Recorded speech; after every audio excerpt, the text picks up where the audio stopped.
universe is crazy and I don't know what to do. So I made a podcast for me and for you. Pizza sauce and diggly digs, everybody loves the digs. Japanese girls and 80s flicks, rock and roll like Stevie Nicks. Mafia humor, Zelda rules, telling you what's wrong with school. Bruno James and Dan Marino, talking shit on people we know. Hockey fights and cracking beers, living life without no fear. Oh, my brain, what's inside? I don't know what to write. Like weird Japanese shit. Turtles and Hot Pockets. If you don't like those, I don't want to be friends.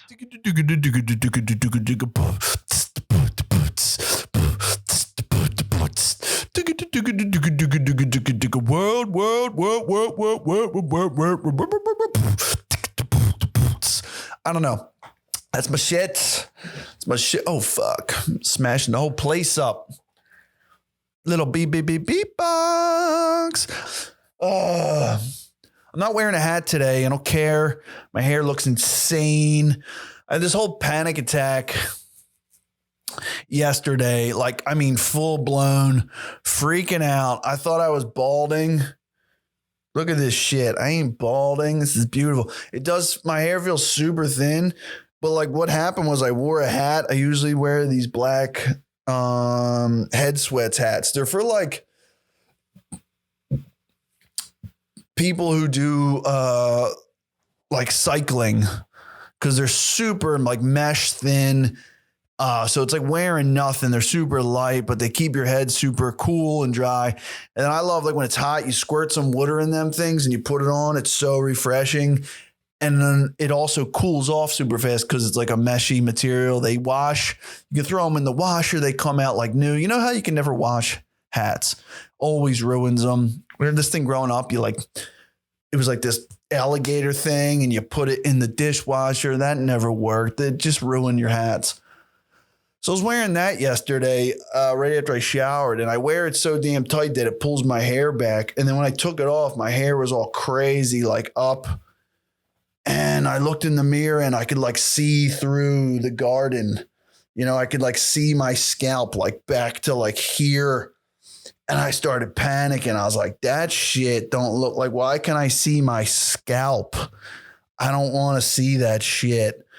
I had like full blown freak out. Like I ran down. I was like, am I balding? My girlfriend, she's like, no, you don't have any clothes. Look, I was like, no, look at this. Look, you can like see in. I don't want to see in. I want like this shit to be dense, like the fucking pine barrens on my head. I don't want to see in. I was like, feel this shit. It's like strawly. It's like, it's awful. So apparently, I think it's because I've been stressing out too. I go like this and I like pull on my hair. And one of my boys did that shit in high school. You just fucking freak out and twist instead of like he would bite his nails. He would twist his like in math class. He's always freaking out about shit. And it's like, it's a sign of somebody who needs to be smoking cigarettes. It's like what I come back to. But I've been doing it because my mom's had cancer for the last year before she passed away. And I'm just like, everything. I'm always yanking on my hair.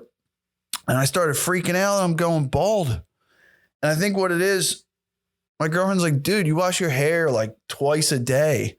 Because I'm a sweaty bastard. I'm so sweaty all the time.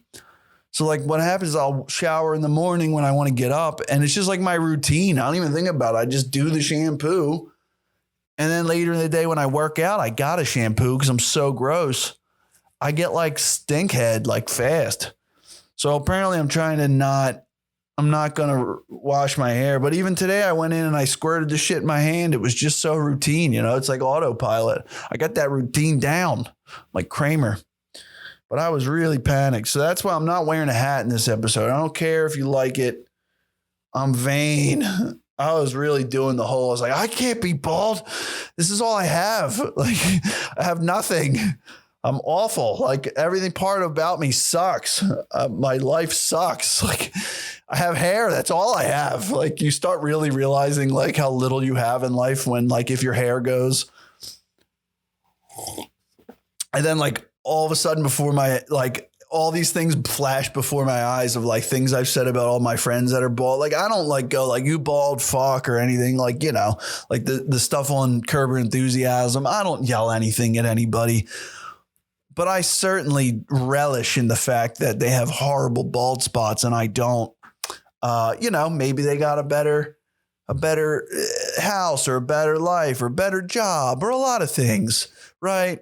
And I just go, yeah, well, you're bald ass also. Have fun with that. So, it's a little, at least I ain't got that. You know what I mean? That's what we all need that in life. A little, well, that's why people watch the news. Well, at least my house didn't blow away in a hurricane. I ain't got that, So I needed it. And then I just started panicking. I was like, this is what I deserve. All the times I've laughed at other people's bald jokes. No. I was like down on my knees. I was like, I took it for granted. I'm sorry. I've been covering you up with hats for so long. I'm so sorry. I won't do it anymore. So this is what we're getting. This is what you're getting. This is what I'm doing. I don't know. I don't think I am, though. I think I'm good. So the Olympics is going on. Been wanting to talk about the Olympics. Hey, the Olympics is on. The Olympics in Beijing. I don't care at all. Like, truly, I don't care. I don't care. But I do. Like, I was talking about this with my girlfriend. Like, we just get really into stuff just for the sake of being into stuff. Like, we're not like, we don't hop on the bandwagon. We just fully embrace doing our own thing at the drop of a hat. Like, we want an excuse to just do our thing, which is hang out. Like, we're great at just like making snacks and food and just like bumming out and like bullshitting and laughing and playing video games and hanging out. Like, we're like really good 13-year-olds. You know what I mean? Like, we're really good at it. Like, we get all our homework done and shit. Like, then we laugh and we laugh. We're like great sleepover friends. It's troublesome. She's like, yeah, we get into things a little bit too easily.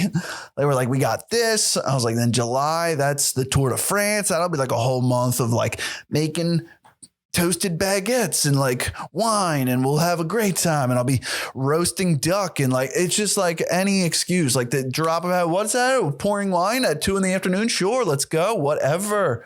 Fucking making food. We got to go to the supermarket. I got to make a special thing. Curling is on. Like, it's crazy. And I'm not saying there's anything wrong with it.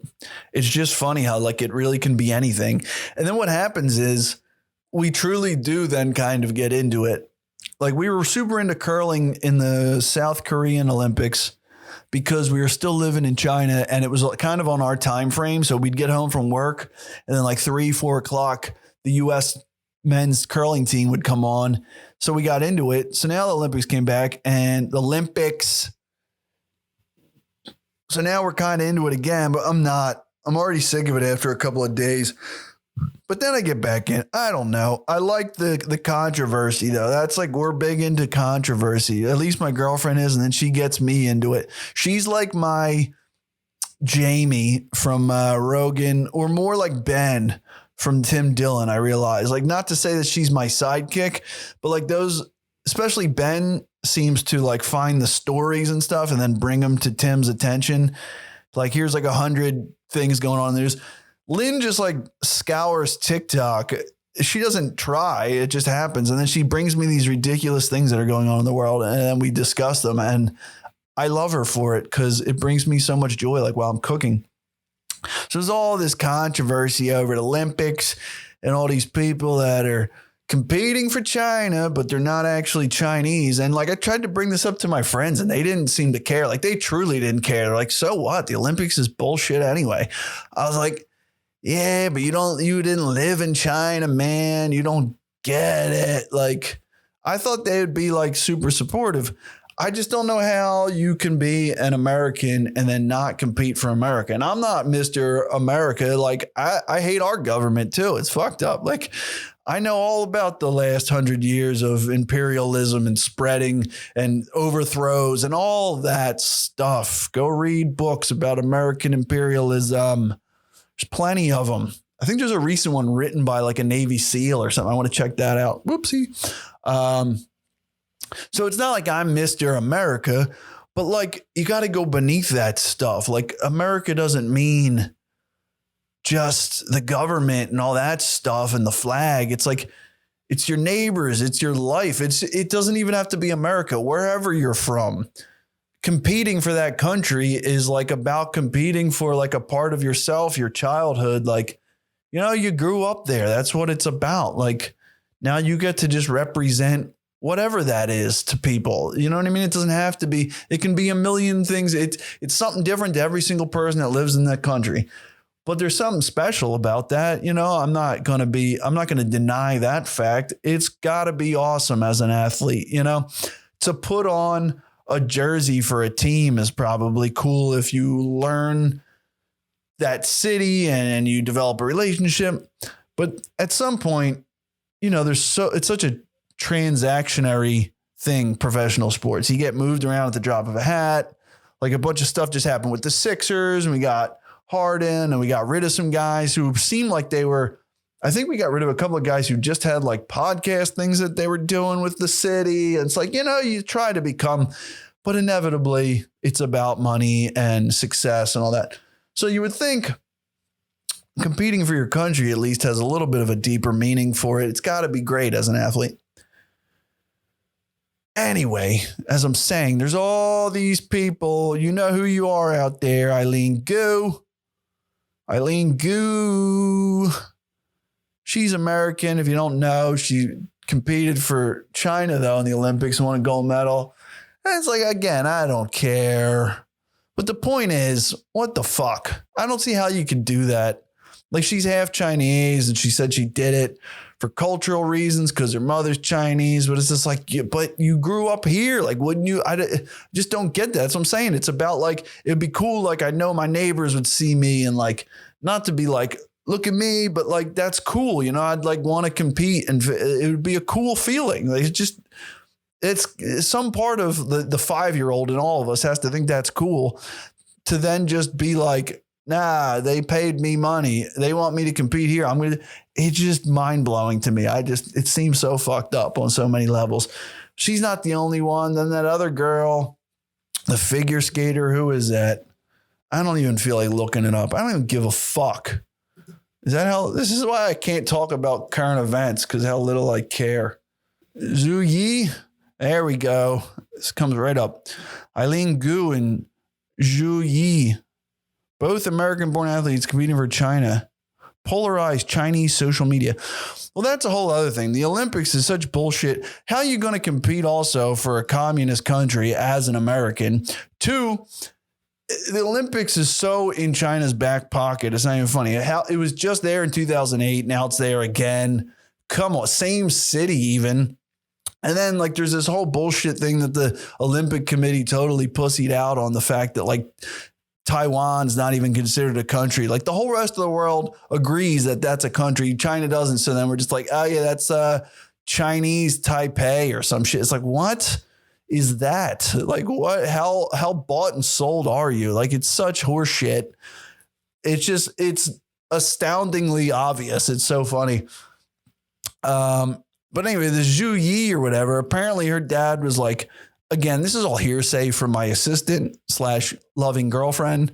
She told me that her dad was like some AI scientist in California. And now he's like an AI scientist at this like leading AI university in China. That sounds sketchy to me. I'm going to go ahead and say he was recruited and or threatened to switch over. And then they were like on the backside, they're like, yeah. And your daughter can, we won't kill you. And your daughter can compete. What's she gonna do? Sure. Fucking skeleton, whatever she wants. Sure. Go. We don't care. Shut up and make us Terminator bots. Like this is how this shit works. I feel like I'm probably not far from the truth, honestly. I just don't know how, knowing what everyone knows, how you go, yeah, that's who I want to. I lived there for 4 years. I like the country itself. There's beautiful parts of it. The people are very cool. Just like anywhere else, there's tons of scumbags and assholes and miserable, shitty people. And then there's some beautiful, heartwarming experiences and lovely people and the kids and neighbors and all of it. You know, people are beautiful and just atrocities of human organs, just bags of crap you couldn't even imagine, just awful human beings. I've been spit on. I've been like accosted by police. Just awful things, for being a foreigner. So, that shit happens everywhere, but I just couldn't represent a place that isn't home. You know what I mean? America means home to me. I couldn't put on. Plus, come on, that flag's ugly as shit. It's all red garbage. The American flag's beautiful. Say what you will. I'm a big flag fan. We got it right. Oh, Betsy. I actually like the 12-star flag too. It's pretty damn cool. But the modern one is kick ass. You can't fuck with it. So good. So good. So anyway, I don't know. That's my 2 cents on this. I just don't understand from like a personal point of view how they did it. And then I don't think this really got much play because it kind of just got swept in the mix of the Olympics and every other thing that's going on. People just want to see hot Asians that are good at snow sports, more or less is what's happening now. But in the opening ceremony, there was a young lady who lit the torch. What was her name?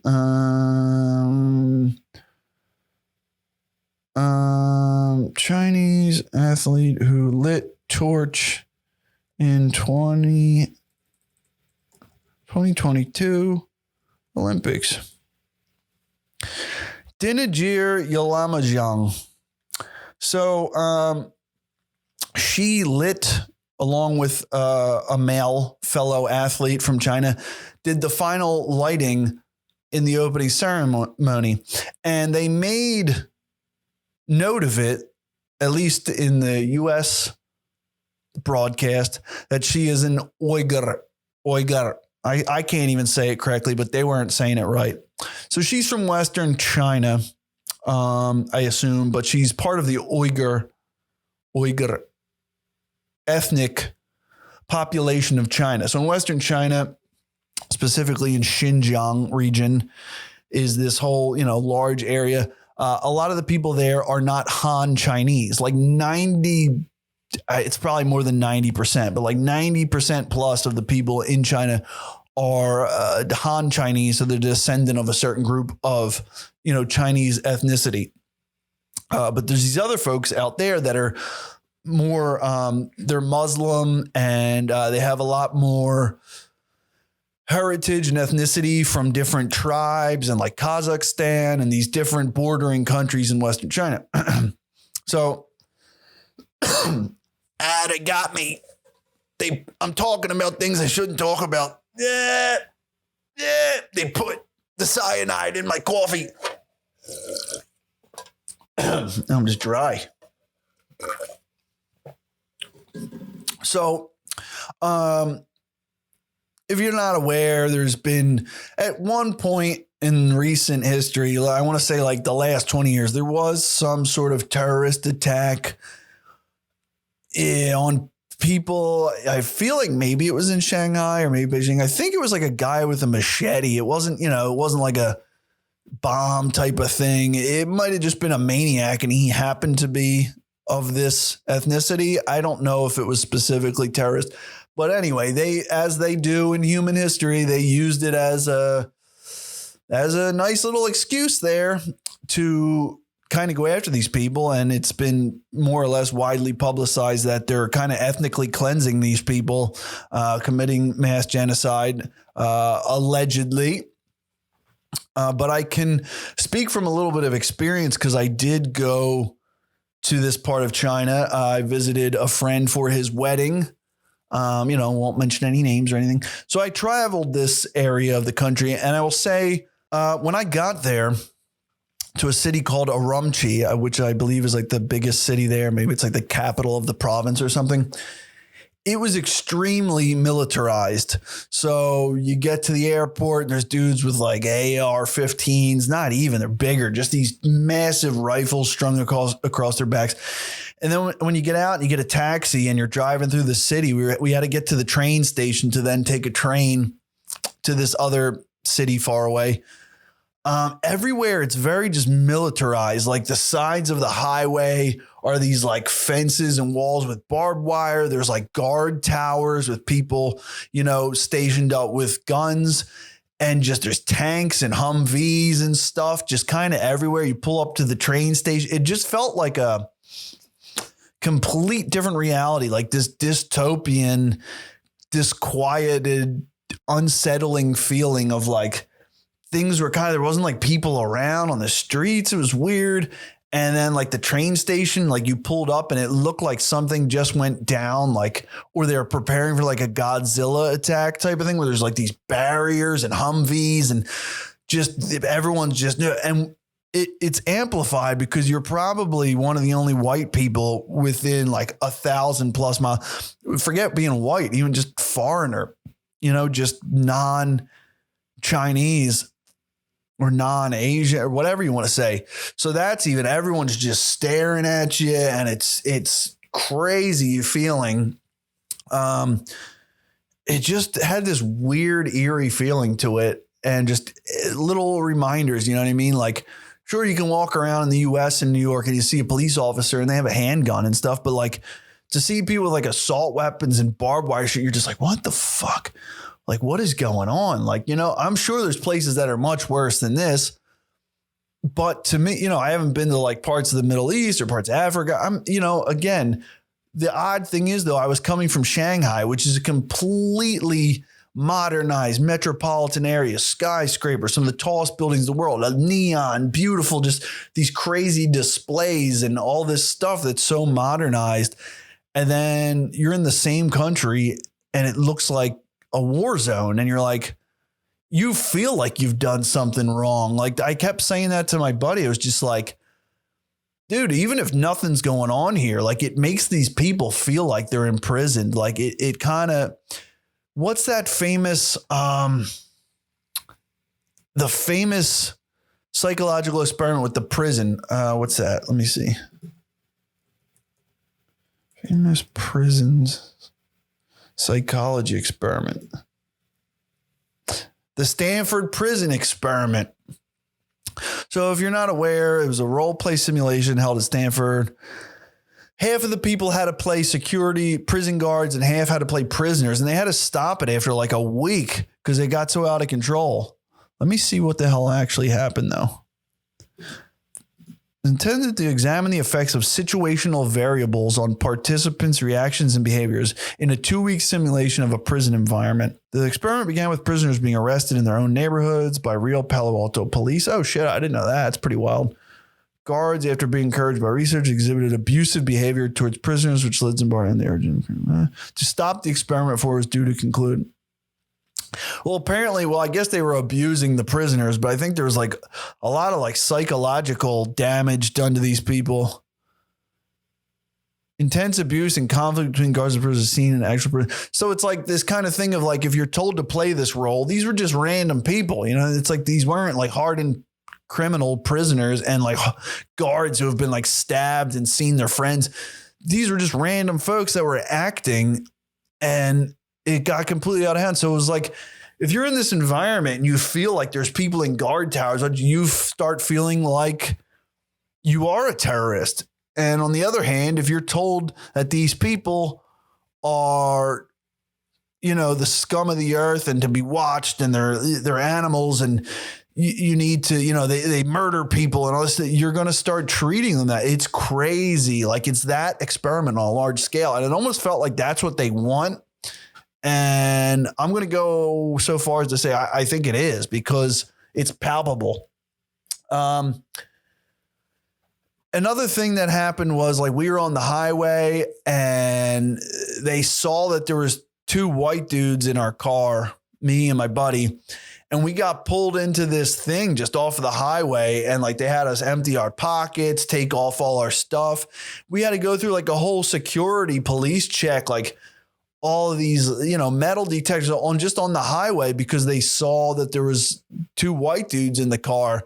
Like it was sketchy as shit. Like we had to give them our passport. We didn't know if like they were going to let us go or what was going on. It was really, really weird. And then in the other city we went to, It's called 𝐂𝐿𝐍𝐿. Shit.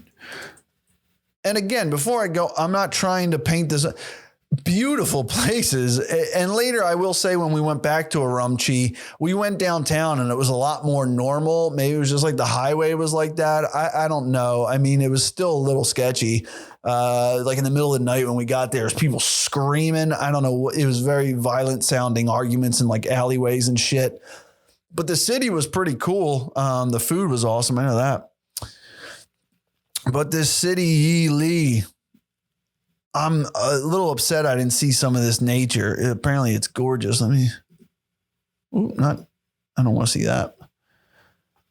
There's some pictures I've seen of just some beautiful, beautiful things. Gorgeous. But even in this city, to go from one, this is so natural and beautiful. What's the actual city? This city was super cool too, actually. Is that what it looks like from above? No, it's bigger than that. It's like a big city. Even though it's a small city, it's still probably a couple million people. They have these really cool old areas with like markets and these houses that we went in that look like houses from like the middle of Greece or like Tuscan villages. You'd go in, they had these massive painted doors, and like these people would let you come in. You know, you could kind of give them a donation to just check out their house, or some of them you had to pay like $10 or something. But all of them had these courtyards in the house, and then like vineyards with like grapes and stuff growing. Gorgeous. Just like these places are unbelievable. But then contrasting that and these cool like horse-drawn carriages and all that stuff, to cross one part of the city to another part of the city and go across this bridge. They had those giant like landmine looking barriers that like, you know, would stop like a tank. They had those lined up and barbed wire and this guard tower. And again, we had to like roll down all the windows and they come in and look in. You got to show them your pass just to cross a bridge from one side of the city. We weren't entering another country. We weren't entering another city even, just crossing this bridge. They inspect every car like every day. It's crazy. Like you just feel like you're doing something wrong. And it's really eerie. So anyway, with all that said, I know I kind of went off, but I wanted to just dive in a little bit that I'm not just talking out my ass here. You know, I experienced a bit of this stuff. Well, they had this girl do the torch lighting ceremony who, where was it at? Who, you know, is of this Uyghur population. And it was really kind of like a fuck you. It's like such a, you know, to the people of China, I feel like it'll be like a very like, see, we're not like, everyone's mistaken. Like the government is not like that. Like, see, we embrace, like, that's amazing. See that? Like it's still that like 1950s type of American ignorance of like the government can do no wrong. And now it's like we have too much literature, too much stuff has come out because of the Freedom of Information Act, too much shit that the government has done to their own people, and it ain't right. There's too much of that now in the US to go back. Or the only people that still have that are just completely ignorant of information. But there it's still like that because of the, you know, the firewall. They don't know any of this shit. They don't know unless they're not told. They're spoon-fed a narrative. So they're probably thinking this is great, but like the US didn't send any diplomats for a reason, because they said, like, given all the realities of this, you shouldn't even be in the Olympics, let alone hosting them and all. It's a travesty. Things a fucking travesty with you, Walter. So really, it was a huge fuck you to everybody. I guess that's the point I was getting to. But I just wanted to give a little bit of my background about going here. Really cool spot. I mean, if you ever get the chance, it was really cool. Let me see houses. Houses in 𝐂𝐿𝐍𝐿. They have this bread, this it looks like a giant bagel, and they put sesame seeds on it, and they sell them like off the back of a cart, and they'll leave them out in the sun just to stay warm. Oh, they're beautiful. I have pictures of my own, but I don't know if I get it. So this is kind of like a house, like one of these houses. This is one here. That looks like multiple people live in this house. But these courtyards are unbelievable. Like I never seen stuff like that with like vines growing. Oh, here's like this. Look at this. Oh my God, it's so blurry. Yeah. That's terrible. I don't know what this is taking me to. Kind of weird Chinese website. The kids, we were like hanging out. We had a great time out there. We were like hanging out with like kids on the street. Some Chinese girl's blog, but the pictures are nice. And like these little like, beautiful like street. These kids are gorgeous. Like this brown skin, these like piercing green. Like they looked like just like kids. I don't even know where from, but they didn't look Chinese at all. That's the thing. They're so ethnically different. They just looked healthy. You know what I mean? Like this just olive skin and just like they were all just smiling and running around playing. Oh yeah, here you go. Look at these houses. So cool. And inside they're very like intricate and all. It just seemed like such a beautiful way to live. I was like, I want a courtyard in my house. That's not a house, but look at that. This is so cool. There's a whole neighborhood like this and you can get pulled around by a horse. We just chose to walk it, I believe. Really cool. Either way, there's a lot of awful things going on there with the Olympics. You know what the point is I wanted to make for the Olympics? China taking like recruiting athletes. It feels like a lame ass band who's just really desperate to win like the battle of the bands. Like, we're going to win the battle of the bands, man. Like, this is what's important. And then meanwhile, there's like this other really cool band who doesn't give a shit. And instead they're like getting pussy and selling out shows and just like doing drugs and partying and just like live like just fucking rock star, man. Like just awesome, just life, loving it, just living the music and all that shit. And then like there's this other lame ass band who's like trying to win competitions. Like we're winning states and they're just like, yeah, cool trophy, man. Like that's what the Olympics feels like when they're like trying so hard to win. It just feels so lame. You know what I mean? Like I'd much rather be the dude who's just having a good time. And I'm not saying it's just China doing that. They're all kind of doing that, but it reminds me of like the quarterback at the end of Dazed and Confused, where he just tells the coach, he's like, I'm good, man. Like it just feels like that. Like that coach represents what the Olympics is. It's not everyone, but it tends to feel that way. It's just like, ugh, it's just gaggy, man. Just want some realist.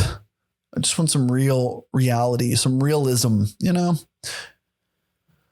But I was thinking about starting off these podcasts by just covering all the topics real quick, like a rundown of like, I want to talk about this. I want to talk about this. I think it would be illuminating to the nonsense that goes on in my skull. But I don't know if it would be effective to making a fun show. But today's show would have run down like this. Foreign athletes for China, cancel culture, hentai tentacle porn. Why is it so hard to follow your own advice? Things like that. I just jot down notes all the time. I'm getting out of control with it. I got like 5 copybooks. I got my notes on my phone. I got notes on my computer. I had just thoughts everywhere. I don't know. I'd love to see how like other folks who are doing any type of thought-based work, whether it's like theoreticians or researchers or scientists or artists or comedians, like it could be something that's, silly or something that, maybe somebody who's researching, cancer, something, and how people operate in the day with their thoughts and stuff. Cause I was recently listening to a great Sam Harris. Say what you will about him, like him or not, whatever. He's got some great conversations with this. One of them's with this leading brain scientist who studies the bihemisphere, right and left brain thing. It's a great conversation. And he was talking about how things come to you when you're not working on them, which, we all are aware of it. And I've read a lot of stuff about that before.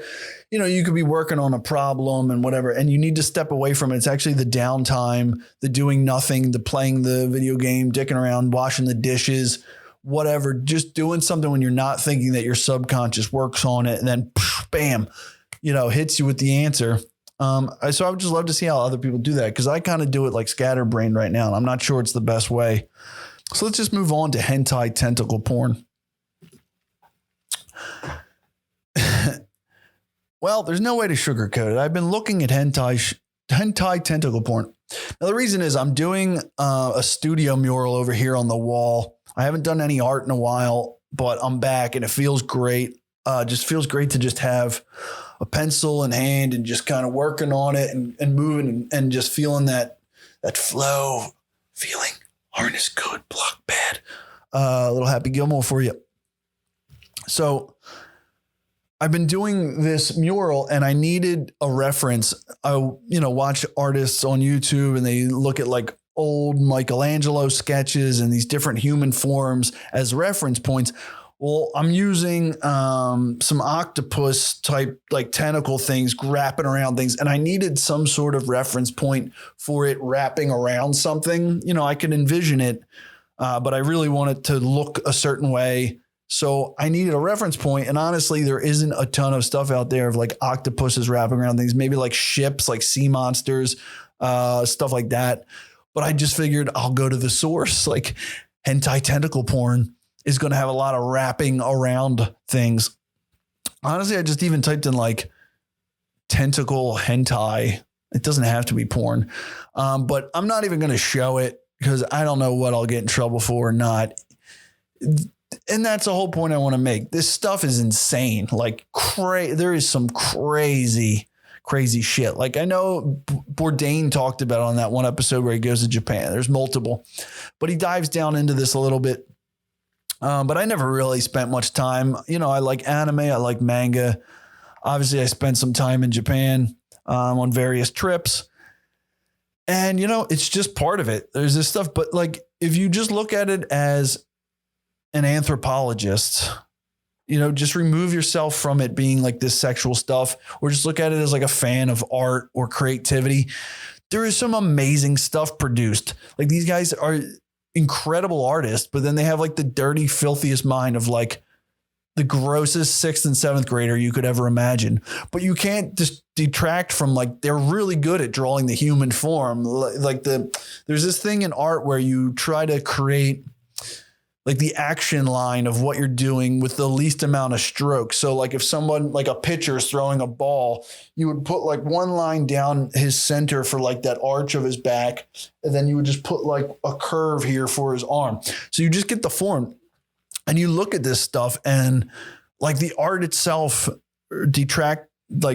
just separate it out from the fact that there's like tentacles going in every orifice of this woman. And there's like gushing. There's fluids. There's just fucking insane. It's super interesting. And it makes you ask a lot of questions. And I said this to my buddy. He's like, funny you should bring that up. He's like, I was talking to he was talking to his brother about this. And he's just like, I never really got into it. And he said I'd be the guy to talk to. And I was like, well, look, from an anthropologist point of view, it's super interesting. He's like, that's spoken like a true pervert, which it's like, that is like, I read back through my text and everything I said just sounded like somebody who's really into this shit and just trying to like skirt around it. But like, if you go to a convenience store in Japan and you're sitting there, there's a huge rack of comic books and stuff. And some of them are taped up and sealed because like, I guess they don't want people reading them, but there's also that thing of like, you got to buy it to read it. But there are ones and like, there'll be somebody sitting there reading like this hentai one. And it's like a woman full spread on like a whole seafood platter with like lobsters and shrimps and shit. And you're just like, what the fuck is this? And it's like right next to 17 Queen magazine about like hair and makeup and like boy bands. And it's right there. It's right next to it. Like it's just such an interesting dynamic of culture. And, the fact that this either doesn't bother people or does it bother people, or what does it do to young girls? And they're seeing this and the influence on sexuality and like all these questions. If you don't find that interesting, what the fuck is interesting to you? It's like that shit just, it's so alien in the sense that it's so different from what, life is for a lot of people in America, that I just can't get enough of that shit. It's so interesting. And then it also begs the question of like, it makes you ask all these questions. Why is it considered like, I could probably show it on here, but I don't want to, just cause I don't know what the hell's going on right now. But like, I can't even really show this. Let's just say for argument's sake, I can't show any of this hentai tentacle drawing art because of the way it'll be received by people. But like, isn't that good art? The fact that like, it makes you ask questions. You're like, what the fuck am I looking at? What is this? Or holy shit. Just it garners a strong reaction from the viewer. That is like good art. Like we can go and you go to an art museum. I'm not saying some of that stuff isn't beautiful or it's not moving. It's not, you can't see that the worth of it, but like you see some of these old paintings of just these people standing there just like, And it's like, yeah, the light, if you know something about art or painting, the light and the way they represented the hair, it's all beautiful and all that stuff. You don't really care. Does it move you? Do I sit there and I go, I am moved? I see some like tentacle shit. I'm like, what the fuck is going on there? I got questions. Am I aroused? Why? Am I into octopi? What is going on here? Like, or you're just like, what was going on in the brain of the person that made this? Then you look at more of it. There's a ton of it. I mean, there's so much of it. There's so many people out there doing it. It's kind of like the whole like dick art thing. You know what I mean? There's something about being drawn to drawing certain things, like gravitating towards it. And I would think that like, who knows who's making some of this? It could be people that are really, really talented, classically trained. And then like, there's this thing about creating certain types of art. It's like a mind puzzle type of thing. Like, how far can you take it? What's your take on it? Damn, I got charcoal all over this and I'm touching my nose. Oh, this pencil's called a Furby from Germany. There's one of those like, how far can you push it? What's your angle and how creative can you get? There's like something to that. It's not just like a gross out, like, I'm going to make some nasty shit. Like it gets to a point where maybe when you're a kid, that's the way you think. But there's something as you get older, there's like an intriguing thought process that goes into trying to work within something that's kind of like, it is what it is. It's kind of linear. There's the octopus stuff and there's like female sexuality. How do you do this and how do you get a new angle on that? You know what I mean? Like, so it's not just like this base grossness. Or maybe they're just fucked up. I don't know. It's very likely. As my buddy says, he goes, I like that they show like all the moisture and shit. He's like, I like that they've taken it that far. I appreciate that. It's like, yeah, it's really fucked up. It's really intense. I don't know. If you haven't looked into it, just check it out. You know what I mean? Why just go like, it's gross. It's weird. It's part of human life. Like, I never understand when like, what's polite conversation? Like, I get it from a standpoint of, don't talk about messed up stuff in front of kids and whatnot. But like, let's just say like you say something like prostitution or something. People are like, it's like, it's part of life. Like you can say what you will, but right now there's somebody getting blown by somebody who they paid. There's just any time of the day you can think that. There's all sorts of things going on that you can consider horrible. I think it was like Werner Herzog said, like, don't turn away from like the horrors of the world. Like we need to turn into them, like look at them. And who says they're even horrible? You know what I mean? Whatever. It's part of life. But it's just that thing of like, there's certain things we focus over here. Look at this. Like life's not just flowers and shit. That's not the only place you could find beauty and some sort of sense of the human experience and something just moving, truth, honesty, whatever. All right. I think that's enough for today. What did we call? We covered the Olympics. We covered hentai tentacle porn. We covered the issues in Western China. We covered a lot. Anything else?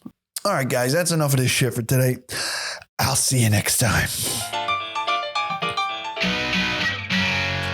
Rock and roll, baby. I gotta get a Sambo. Here's the thing. Yeah, man, come on. Yeah. Everyone thinks not doing shit's easy, but it's not.